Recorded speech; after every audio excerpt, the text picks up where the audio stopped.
नमस्कार मित्रांनो, स्वागत आहे परत एका नवीन ब्लॉगमध्ये. मित्रांनो, बीड ते वडवणी अवघ्या 30 किलोमीटरचा प्रवास. पण बीडकरांसाठी हा प्रवास आहे दशकांचा. कारण आज झाली आहे वडवणी ते बीड थेट ताशी 130 किलोमीटर वेगाने 9 डब्यांसह कोणताही अडथळा न येता रेल्वे चाचणी. ही चाचणी सहज झाली नाही. रेल्वे सुरक्षा आयुक्त यांनी छोट्या ट्रॉलीतून प्रत्येक मीटर तपासलं. मातीकाम, सिमेंट, बॅलास्टिंग, स्टेशन बांधकाम सगळं काही ग्रीन सिग्नल मिळाल्यावरच रेल्वे रुळावर उतरली.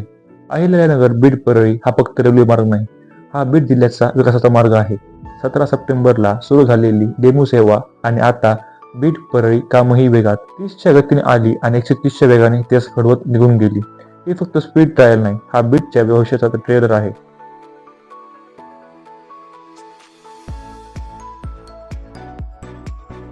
मित्रांनो, अहिल्यानगर ते बीड आणि पुढे परळी हा रेल्वे मार्ग म्हणजे फक्त शहर जोडणारी लाईन नाही, तो आहे शिक्षण, रोजगार आणि विकासाची जोडलेली एक नवी दिशा.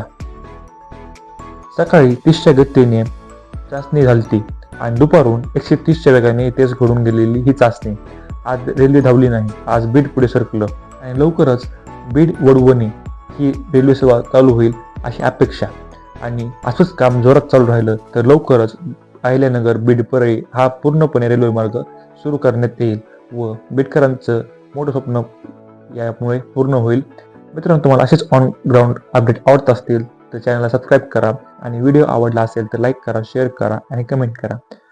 धन्यवाद मित्रांनो, भेटूयात लवकरच नवीन व्हिडिओमध्ये. जय हिंद, जय महाराष्ट्र.